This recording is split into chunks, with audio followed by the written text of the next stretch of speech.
Meus pais se conheceram num baile.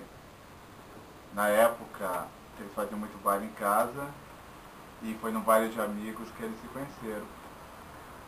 Quando eu nasci, minha mãe já morava num pátio onde que tinha minha avó e mais um irmão dela, então eu fui criado com 3 primos. Mesmo tendo no pátio 3 primos, eu fui criado muito sozinho. E eu brincava muito com os meus brinquedos daquela época, sozinho. Minha brincadeira preferida era com peão, feito em casa mesmo. Carro feito com latas de Nescau, com garrafa de Alvex da época.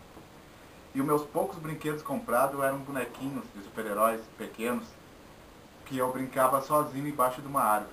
Árvore que a gente chama árvore de primavera, que dá essas flores coloridas.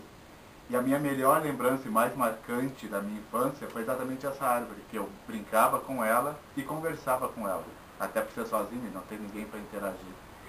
E um dia meu pai teve que cortar essa árvore. E eu me lembro que eu chorei muito, então para me aquietar ele cortou um galho e simplesmente enterrou no canto ali do pátio. E para grande surpresa, aquele galho brotou e cresceu.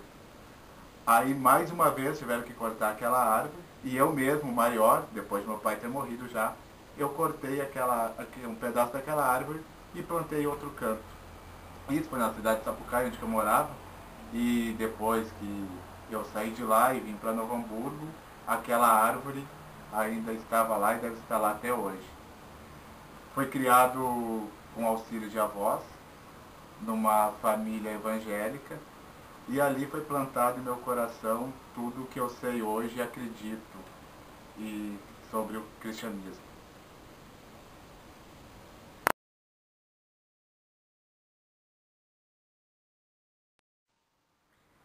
Na minha juventude, eu estudava numa escola de Sapucaia, chamada Marina Janeiro. Lá eu tinha muito poucos amigos, pouquíssimos amigos, quase nenhum. Eu era muito retraído, sentava sempre numa classe no fundo da sala de aula, para ninguém sentar do meu lado, ninguém conversar comigo. Não era o melhor aluno em notas, mas com certeza era o mais centrado, era o mais quieto. Eu era o queridinho dos professores.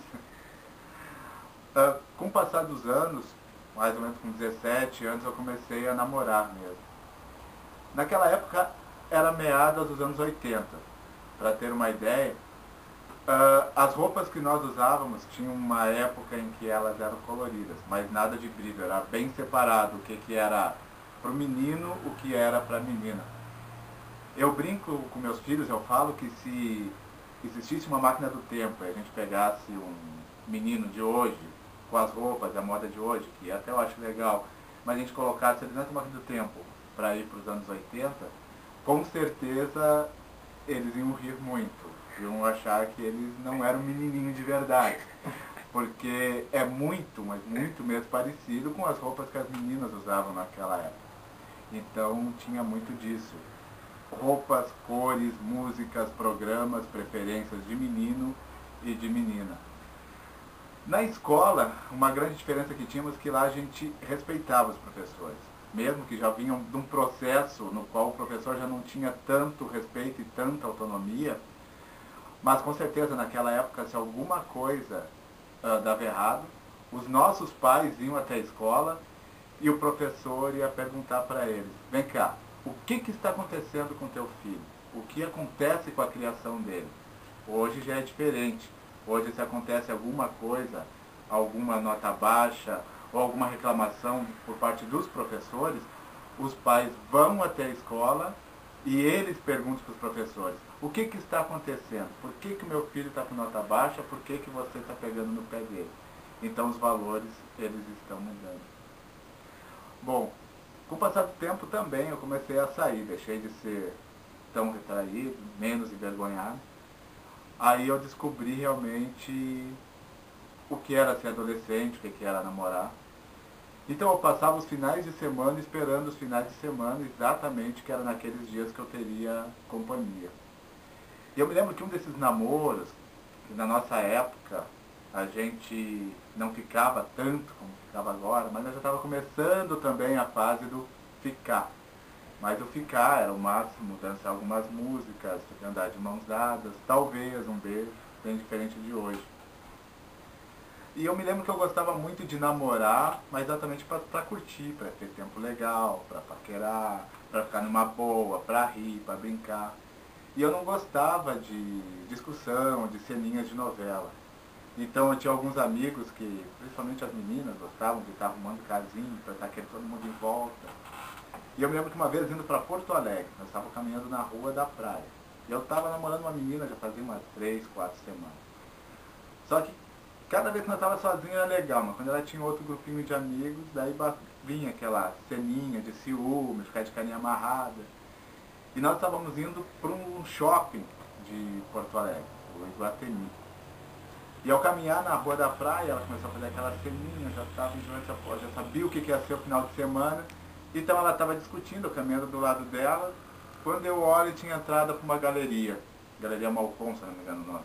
Eu sei que enquanto ela estava discutindo, eu entrei na Galeria Malcom, saí do outro lado, peguei um ônibus e voltei para Sapucaia. Eu acredito que até hoje ela deve estar me procurando, então onde é que foi esse infeliz. Bom, mesmo assim, naquele tempo, a gente tinha diferentes músicas, as nossas músicas eram um pouco mais inocentes do que agora, mas já eram criticados pela geração anterior.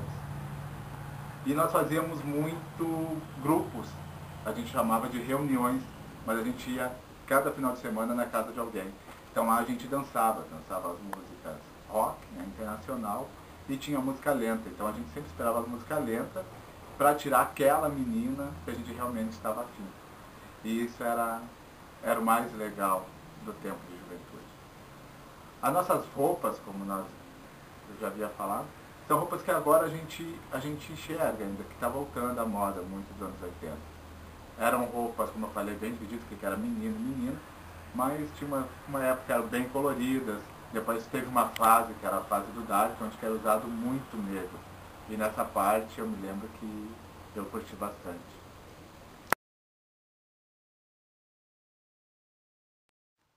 Bom, e depois de tudo isso, de muita diversão, muitos passeios, muitos namoros, também a fase adulta, onde eu conheci a pessoa certa, aquela mulher mais linda do mundo. Aí, como ela não me quis, eu fiquei com essa aqui mesmo. Não, tô brincando. Aí, depois de muito procurar e muito namoro, como meu sonho sempre foi ter família, esse foi meu grande sonho. Se eu não tivesse casado, eu teria casado. Se eu não tivesse filho, eu teria adotado, que esse sempre foi meu grande sonho. Então eu conheci a Mary, minha esposa, num baile de terceira idade, num domingo à tarde, então tudo a ver, né? Desse encontro teve namoro, nós noivamos, casamos e tivemos fruto. O Jonathan e o Christopher. Que eu tento criar eles da forma que eu gostaria de ter sido criado, no termo de atenção, de carinho, de amor. A gente brinca bastante, talvez menos do que eles gostariam, que eu gostaria também, mas acho que nós brincamos bastante. Eu fico muito tempo com eles, eu dedico muito o meu tempo vago a eles, porque isso me faz muito bem. A minha hora de lazer e tudo que eu quero fazer para me aproveitar os dias de folga, eu sempre convido eles para fazer junto comigo, a maneira que eu realmente me sinto bem. E eu acho que fica muito vazio se eu faço qualquer coisa que a minha família não está junto. Bom, posso também que nós chegamos a ter esses 2 filhos porque eu acho que ela nunca quis andar numa rua onde que tivesse uma galeria. Eu não sei porquê. Bom, eu acho que meu grande orgulho, a minha grande vitória agora na fase adulta em relação aos meus filhos foi que com aquela sementinha plantada lá na minha infância, que eu falei que eu fui criado numa família de evangelho, eu consegui, desde que meus filhos nasceram, também botar eles nesse caminho na igreja, no qual nós somos evangélicos, nós somos cristãos.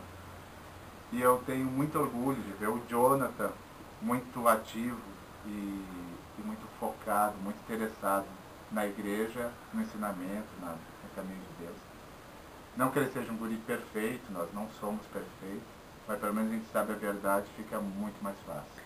Eu costumo dizer que a gente trilhar um caminho, uma vida na igreja, não quer dizer que a gente vai ser perfeito, vai ser o máximo, mas é a mesma coisa que atravessar a rua. Se tu atravessar a rua de olhos abertos, tu tem grande chance de chegar ao outro lado. Agora, se atravessar a rua de olho fechado, com certeza tu não vai chegar do outro lado. Então, uma vida sem Cristo é isso, é atravessar uma rua movimentada de olhos fechados. Bom, minha grande esperança, meu grande sonho para frente é ver eles bem, ver eles criando os filhos dele melhor da maneira que eu crio agora. E eu sempre procuro mostrar para ele e contar histórias da minha infância, da infância da mãe dele, das brincadeiras que a gente fazia na época, que são muito diferentes de agora, mas quando pode a gente sempre dá um jeito, a gente sempre consegue resgatar isso. E ele sabe também que tem que ser pessoas dignas, pessoas respeitadoras. O mundo que nós temos até agora está na mão deles, então o que nós estamos deixando, não sei se é tão bom, mas da maneira que está, espero que eles consigam fazer o mundo bem melhor.